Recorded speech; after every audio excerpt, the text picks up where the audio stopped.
gara xumuraatti gaafa dhufne gaati maal jedha abdiin addaam si'i jedhee kaasamu abbaan Hiriyaaqoos ammas jalaan dhumu ka maaliif galaana ta'eera waan ta'eef jalaatiin dhumu abdiin addaam si'i jedheeti yeroo immoo kaasu argina mee abdii addaam kan jedhu kun Daaqoon Fiqaaduu Girmaa yeedaloo qaba kunis mee Daaqoon Fiqaaduutti dhufnamu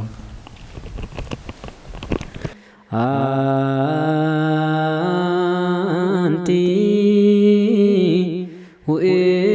hu'itu tasfahu la dami ameyisededim gennati abdii addaam gaafa inni gannata keessa ari'atamu kan jedhu immoo iccitii addaa tokko fidee dhufuu barbaada fakkaata akkamitti abdii addaam taate isheen hosiidhaa dhaloota addaamira duubatti lakkoofnee gaafa dhufnu kiristoos dhalachuudhaaf waggaanii naannoo waggaa 15 yookaan immoo kun haafuudha akkamitti abdii addaam taate kan jedhu san akkamitti waan abdii addaam gaafa jennu addaam yeroo abdii dhabee ture jechaadha abdii inni dhabe san kaasuun xiqqoo barbaachisaa ta'a jedhee yaada addaam badii sana gaafa balleessu isa nyaatiin jedhame gaafa nyaatu muka sana gaafa nyaatu firii balasii sana gaafa nyaatu murtiin itti murtaa'e ni jira ture murtii sana erga itti murtaa'e booda jannata akka ba'e ni beekama kanaaf yommuu sana kaasee addaam waa'een dubroo maaramii sammuusaa keessa jirti ni yaada goguma sanitti immoo gaafa dabalus gogaan kun kan argamu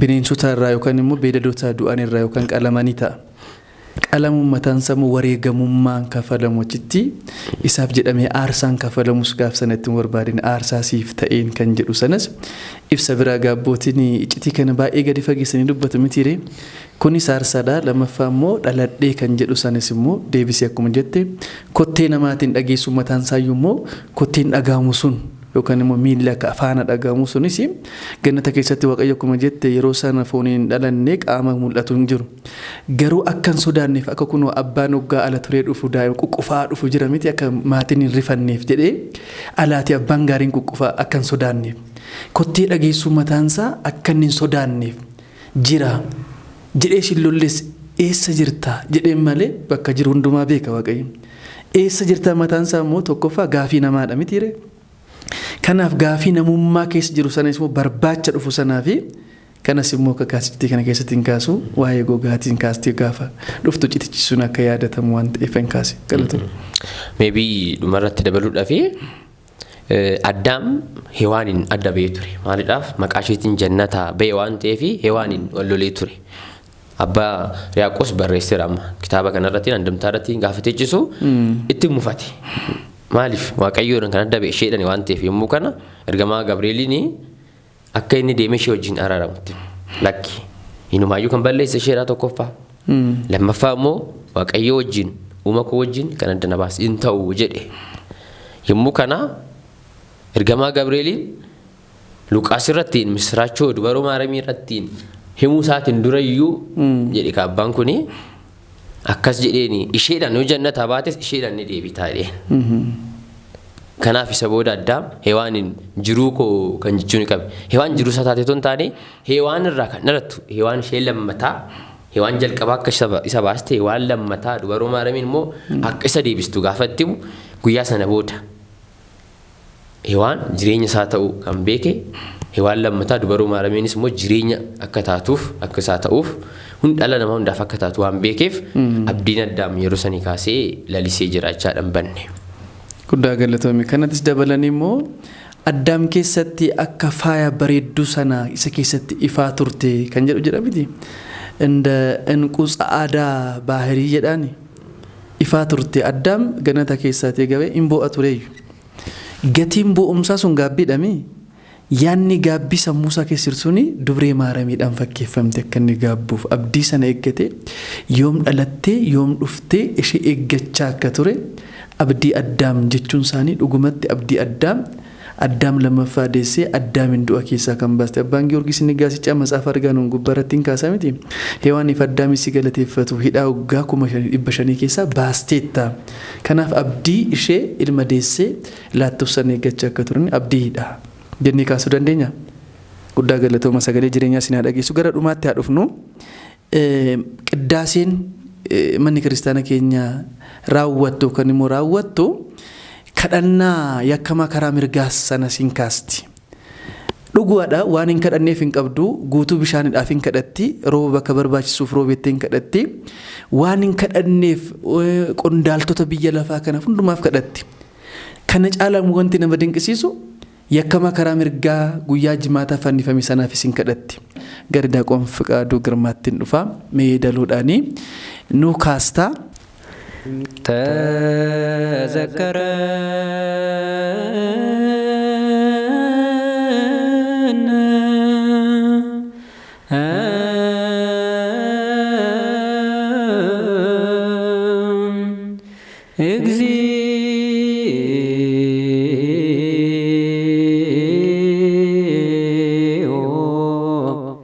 በውስተ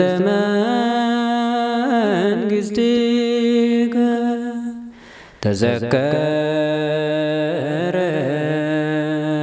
ተዘከረነ እግዚኦ ሊቂነ ተዘከረነ እግዚኦ በውስተ መንግሥትከ በከመ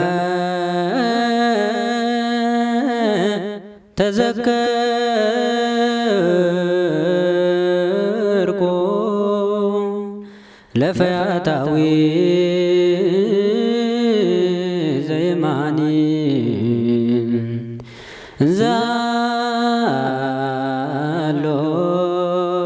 ዛሎከ ድበ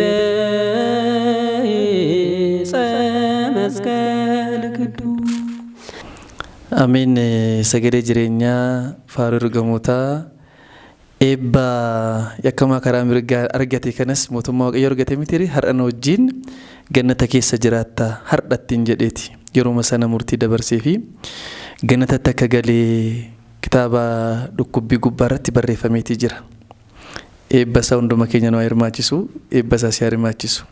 Mee Daaqoon Daanyaachoo Girmaa amma gaa yakkamaan karaa mirgaa kadhannaa fannoo gubbaarratti Kiristoosiin kadhate yaadatte manni kiristaana qiddaasee keessatti kadhannaa hundumaa caalu kana keessatti yaadatti maali dinqiin iccitiin qiddaasiin of keessaa qabu gaafa jenne hamma kanaatti deemnee argina.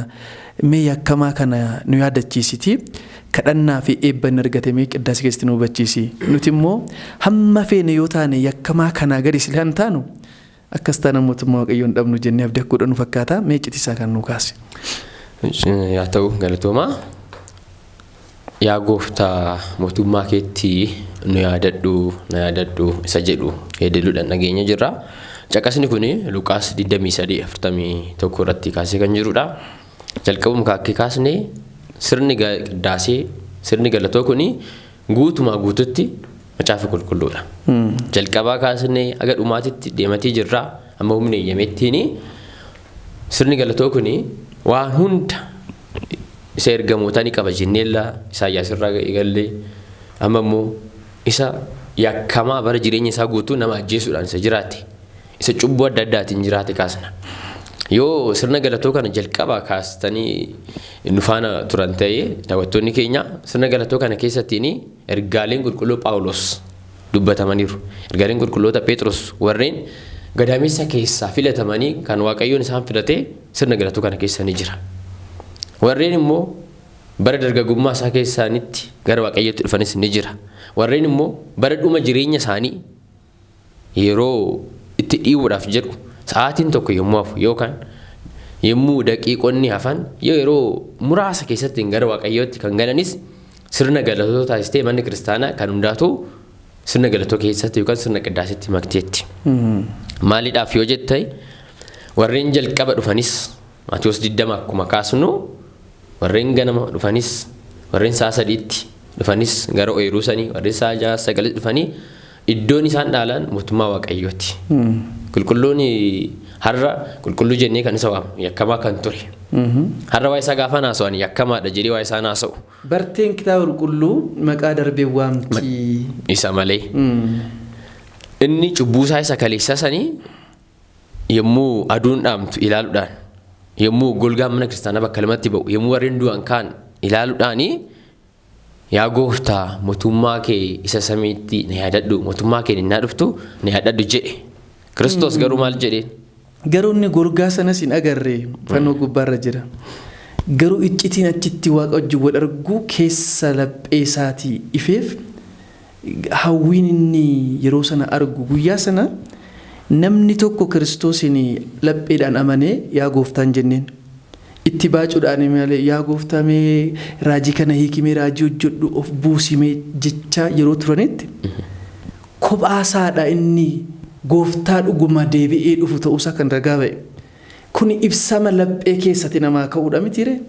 Kanaaf amma golgaa sanas hin agar abbaan Giyoorgis ni gaazexaa sin jedha mitiire kana qulqulluun afaan warqee sin jedha hin agarree hoo hin baranne wangeela hin baranne warri baratan baqatanii badan Yohaannis hin ala jechuudha. Ati akkamitti maaltu sii galee gaafa jedhu kun keessa mitiire. Kanaafuu mee itti dhugu.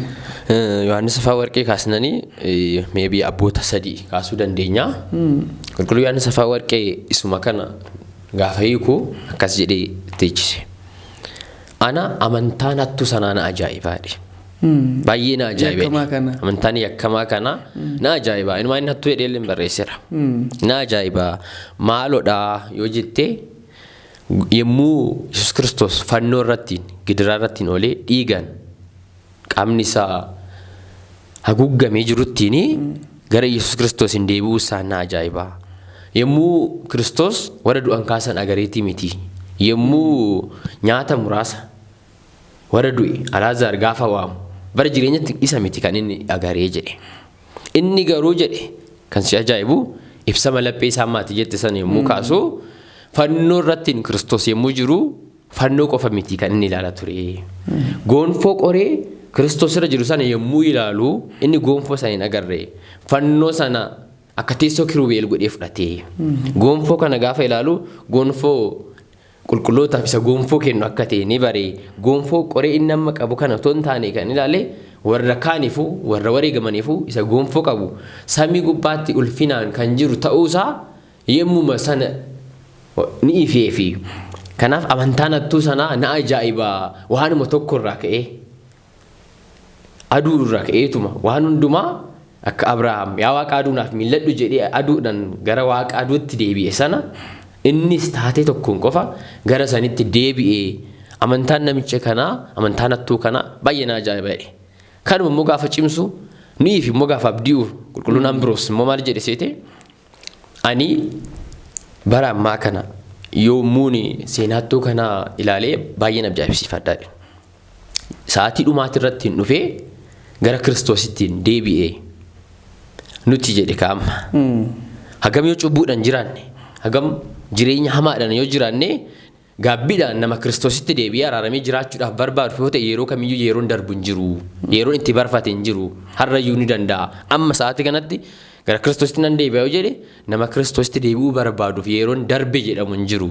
Yeroon barfate hin jiru. Kanaaf manni kiristaanaa maatti kan isinitti barfate hin jiru. Kunoo yaadadha yakkamicha kana yaadadha. Yakkamaa sunuyyuu deebi'ee Kiristoos wajjin jiraate inumaa deebi'ee jiraachuu qofa miti kan si ajaa'ibu.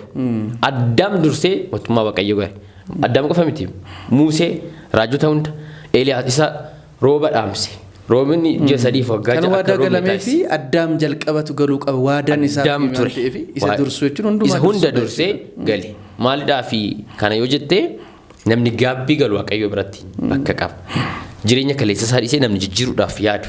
Namni gara Kiristoositti deebi'ee yaadu gaabbii galu Waaqayyoo biratti. Dhumarrattiin maal jedhee qulqulluun inni sadaffaa qulqulluun Siiriil inni Aleksandariyaa jedhamu isa kana gaafa kaasu yaa gooftaa mootummaa keetti na dhuftu na yaadadhu gaafa jedhu namichi kuni dhugumatti inni fannifame Waaqayyoo ta'uu beekeraa jedhe. Mootummaatti nama yaadachuu kan danda'u Waaqayyoodha qofaadha. Deebi'ees akka dhufu. Deebi'ee dhufuusaa kan yaadatu na yaadadhu gaafa jedhu isa fannifameen isa maddiisan hin jenneen Kiristoosiin na yaadadhu mootummaa keetti gaafa dhuftu na yaadachiisis hin jenne. Kanaaf inni fannifame kun Waaqayyoodha jedhee amaneera. Namni har'a Waaqayyo hardhuma kana taa'anii Kiristoos Waaqa miti jedhaniif barsiisaan yakkamaa kana caalu jira hin jiru. Dhumarra dhufee battanuma sanitti na yaadadhu gaafa jedhu dhugumatti Waaqayyo akka ta'e mootummaas kan namaaf kennuu danda'u mootummaas kan nama dhaalchisuu danda'u Kiristoos ta'uu akka ta'u beekee. Kanaaf namichi kun anaaf nama dinqiidha jedhaniiru abboonni. Sirni galatoo keenyas kana ta'a. Har'as namoonni cubbuu adda addaa keessa jiraatan jireenya kaleessaa jiraatan natti barfateera jedhan jireenya hin malle keessa darbeeras yoo jedhan yakkamaa kana yaa ilaalan.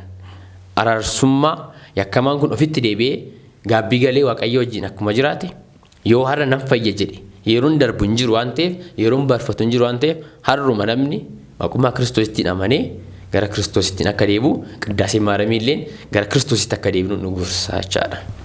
Sagalee jireenyaa si'a dhageessu Daaqoon Daanyachoo Girmaa itti dabalee Yohaannis Afawarqee gaafa godhuuf maal jedhee dhuguma margitanii Waaqayyo ta'uusaa inni nutti beenu sagarreerra dhumarratti akkuma tikseen hoolotaa fi re'ootaa gargar baasu sanatti bitaaf mirga isaan dhaabbatudha miti.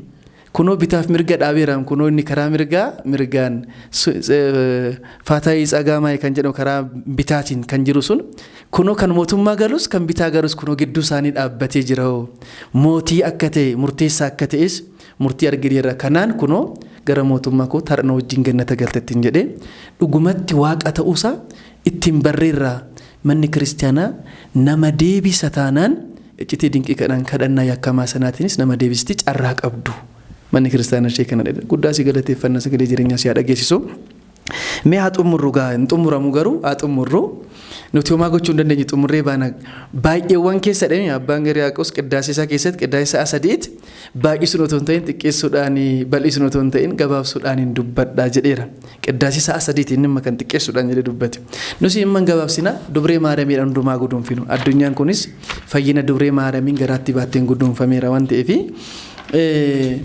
fakkeenya maaltu ishee fakkeessa dubree maariyaam maalumaan fakkeeffamti jennee kaasne egaatiin beennu abbaan Yaaqoos waan jedhe qabamee Daaqoon Fiqaaduu Girmaa Rammoo dhaggeeffanneet kanaatiin guduunfina. Odin gilee melekta wuddaasee በመኑ በአምሳለ መኑ ናስተማስልኪ Ameen. Sagalee jireenyaa si dhageessu Daaqoon Fiqaaduu Girmaa dhugumatti sagalee jireenyaa si qubsine irra gaaraattis nu qubsiteetta waan ta'eef kanaaf dhumarratti sagalee jireenyaa kan dhageenyu gaafa duuneedha. Hin duuna jechuudha. Duuti garuu nuuf du'a miti kana booda. Gara Kiristoos deemuu nanawwaachi deemuu wajjin jiraachuun barbaade qulqulluun Phaawulos. Kanaaf duuti jireenyaadha. Kiristoos du'ee daandiitti agarsiiseera. Dubreen Maariyaamis amma qiddaasee nama yaadatamu kan immoo ayyaanni filsataa ishee kuni waa'ee duutee du'aa ka'uu isheedha. Kanaaf nus karaa abbaa keenya karaa haadha keenya deemna miti jedhee namni haadha isaa hawwa biyya ormaa gaafa jiraatu haadha isaaf abbaa isaa hawwa garas deemee isaanitti hin deebi'a yooman deebi'a jedha. Nus kan deemnu amma gara abbaa keenya gara waaqa keenya gara haadha keenya gara qulqulleetti Dubree Maariyaam. Kana mooduneetiidha. Mee gara fakkeenya kanatti dhufnu Daaqoon Daanyachoo Girmaa hin xumurraa. Maaliin si fakkeessina maaliinis fakkeeffamtaa jedheeti yeedaluudhaan nu yedaleesse kan abbaan Yaaqoos nu yedaleesse Daaqoon Fiqaaduu Girmaan immoo kana nu kaaseera. Mee hiikni isaa maaliin fakkeessina maaliin fakkeeffamtas jedheera. Mee kanaatiin gudduu fi maccisiinsaa maalidha? Yaa ta'u qulqulluun abbaa Yaaqoos maal jedhee eenyunan si fakkeessaa jalqaba. Lammata fakkeenya eenyutiin si fakkeessaa. Eenyunan si fakkeessa jechuun tarii qulqulloota darban keessaa Daawit siin jedhu laatan akka Daawit siin jedhu kan akka Phaawulos siin jedhu kan akka qulqulluu tokko kaasu eenyuun si fakkeessu jedhe. Lammata fakkeenya eenyutiin fakkeenya eenyu fakkeessineen. Kitaabni qulqulloota hedduu fakkeessiteerti. Fakkeenyaaf Abrahaam maal jedhaan seetee kitaabni michuu Waaqayyoo jedheen. Abrahaam michuu Waaqayyoo. Amma isa Abrahaam fakkeessine kanaan dubaroo Maaramiidha michuu Waaqayyoo qofa yoo jenne ni gaayi isa haadha deessifama michuu Waaqayyoo qofa jettee dhaabuun isa Abrahaam fakkeessiteef fakkeenya Abrahaamin dubaroo Maaramii fakkeessuun ta'aa laata lakkii jedhe. Sammuu isaatti gaaffichi ta'e sumatti. Dhuguma kaa isaaf isheen haadha isaaf Abrahaamiif michuudha Waaqayyoon isheedhaaf immoo ilma. Kanaafuu hin ta'u. Isa miti innumti cubbuu hedduu hojjete. Daawit cubbuu nama ajjeesituu fi cubbuu sagaagalummaa yookaan ejjummaa raawwatee ture.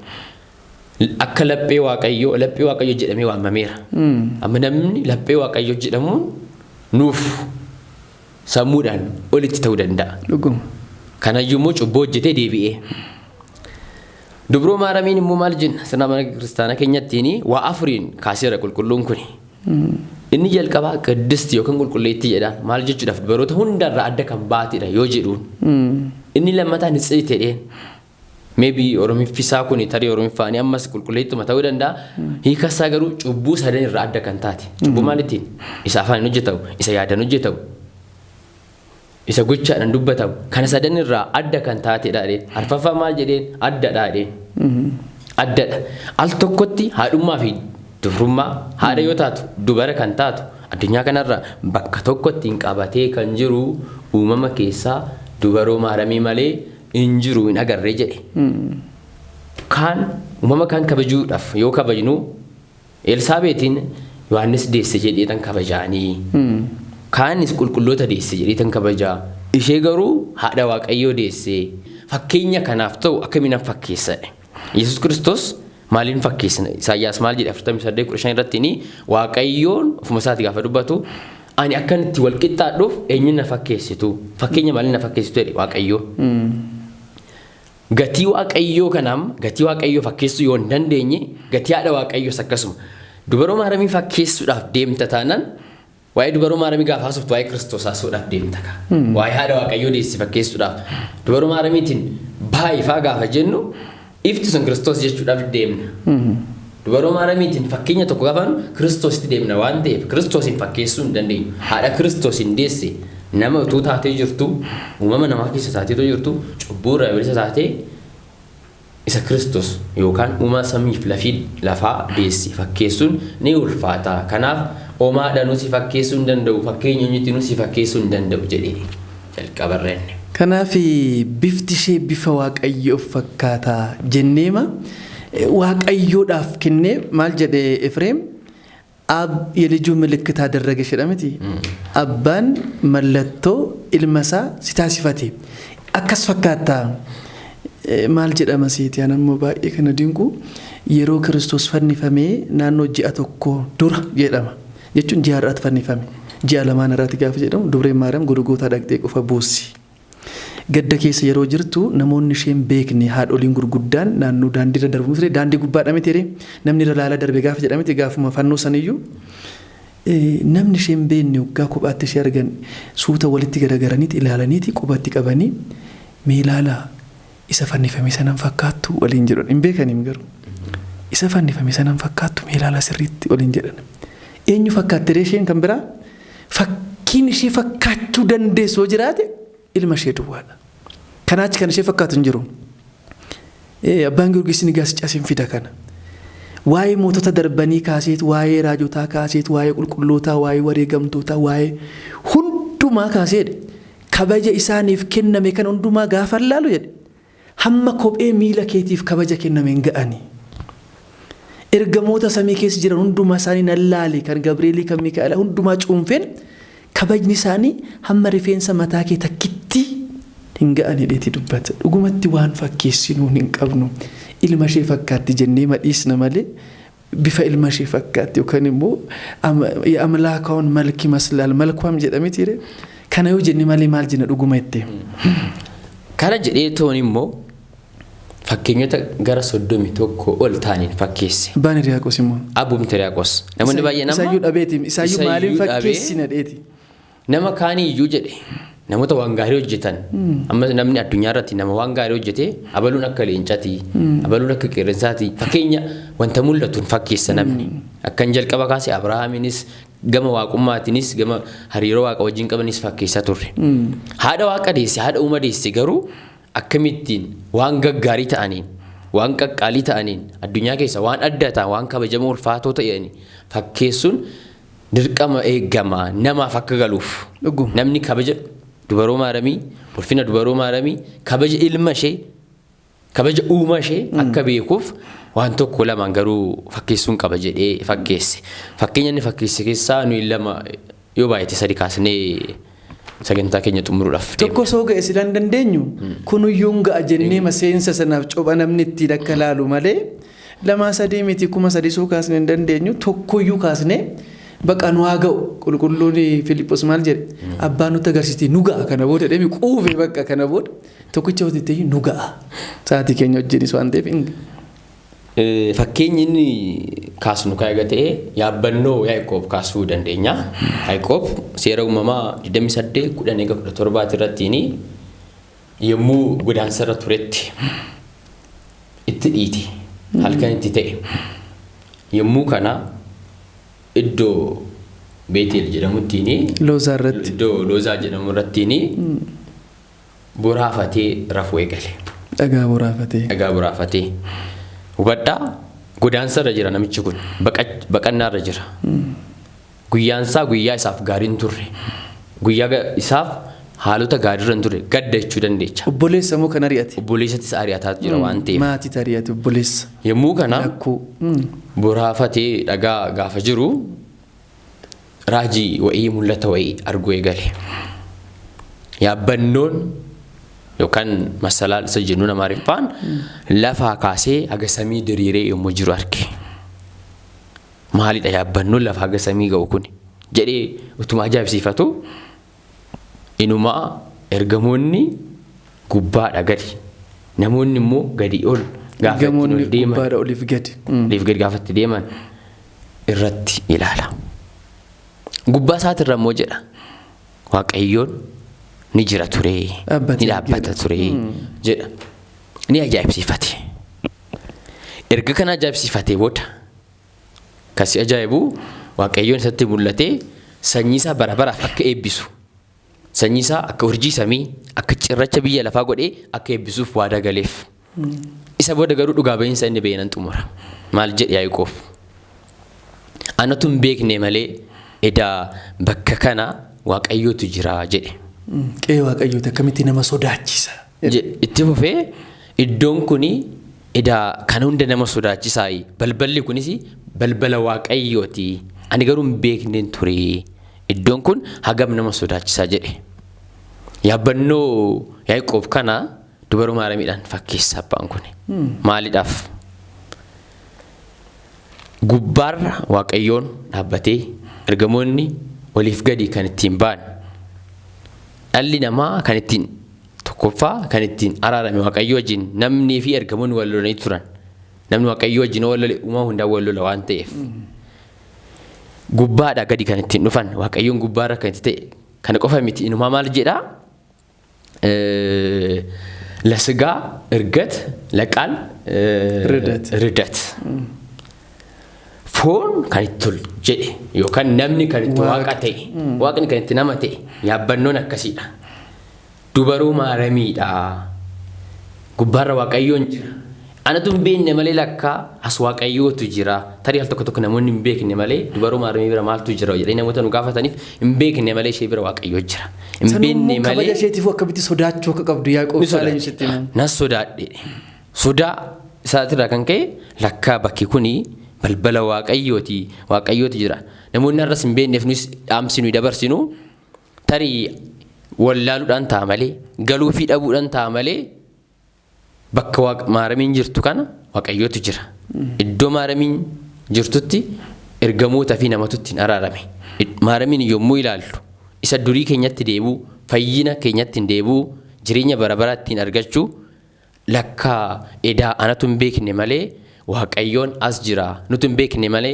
Waaqayyoon ishee faana jira ishee faana jiraachuu miti Waaqayyoon ilma isheeti ishee faana jiraachuu miti ilmi ishee kun immoo uumaa isheeti kanaaf nuti hin beekne malee Waaqayyoon dubaruu maaramii faana jira Waaqayyoon ni waaqessinu ilma dubaruu maaramiiti kana hundaaf Waaqayyoon ni galateeffanna abbaa Yaaqos maal jedhee na akkutole እግዚአብሔር በእንተ ኩሉ ጸጋ ዘወሃባ ዋሰልጠና ለሙ ዋንም ሁንዳ kenna Waaqayyoon dubaruu maaramiidhaaf kenne kanaaf angoo inni isheedhaaf kenne kana hundaaf Waaqayyoon ni galateeffannaa isuma maaramii kan nuuf kenneef immoo maaramii haadha godhee kan nuuf kenneef kennaa inni isheedhaaf kenneef waaqayyoon ni galateeffannaa jedhee haala saniin sirna galatoo kana gaggeesseera.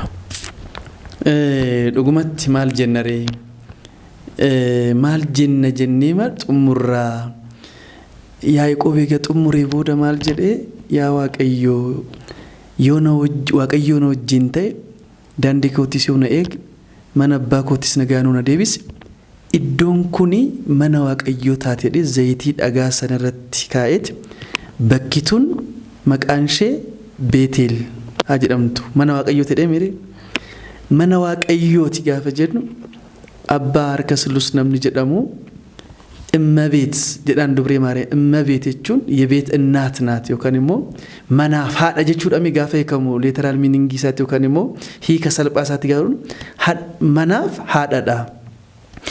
Dachiin tunniif mana keessa jiraannu samiin kun baaxii yookaan immoo gubbaarraan kan hunduma keenya haguugee jiru miti. Kanaaf jedhe dachii kanas harka isaatti baatee jira miti Kiristoos. Maaliif qulqulluu Phexros sumatti abbaan Iraaqos qiddaasii isaatti maal jedhaa gadi jechuun waa fuudhuu isan barbaachisu hundumtuu barruu isaatti qabameera jedha miti barruu isaatti baateera. Barruu isaatti akkuma baatetti dubreen Maariyaam immoo inni amma dachee tana baateera dacheen tun nuuf manadha. Akkuma baatetti immoo manicha nu keessa jiru kun akka baatetti ishee keessa immoo isheen baatteetti. Kanaaf isheen dhugumatti mana kanaaf haadhan taaneere. Manni waaqayyo hin jedhamte ishee mitiire waaqayyoof mana kan taate jedheeti kaasa dhugumatti kan ishee nuu kenneef galanni isaaf haa ta'u jenna akkuma qulqulluu abbaa Iraaqos jechuudha. Abbaa Iraaqos yeroo xumuruudhaa ka'u maal jedhee qiddaasee kana namni qiddaasee Maariyaamii qaddasu kun Maariyaamii waan qaddasu akka itti hin fakkaanne ofii isaatii qaddafamu kan immoo ofii isaatii galateeffama.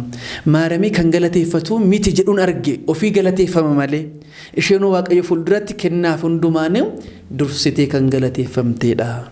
Kanaaf nuti kan qabnu maaliin yaa qulqulleetti nuuf kadhadhu qulqullootaaf miti cubbamootaaf warroota qulqullaa'aniif miti warroota xuraa'aniif nu'iif yaadachiisedha miti nuyi fakkeenya nu yaadachiistu har'as ijoollee ortodoksii taaniin kadhannaa sagalee jireenyaa sinaa dhageessisu faaruu ergamootaa sinaa dhageessisu xumura keenyaa nuuf haa miidhagsu.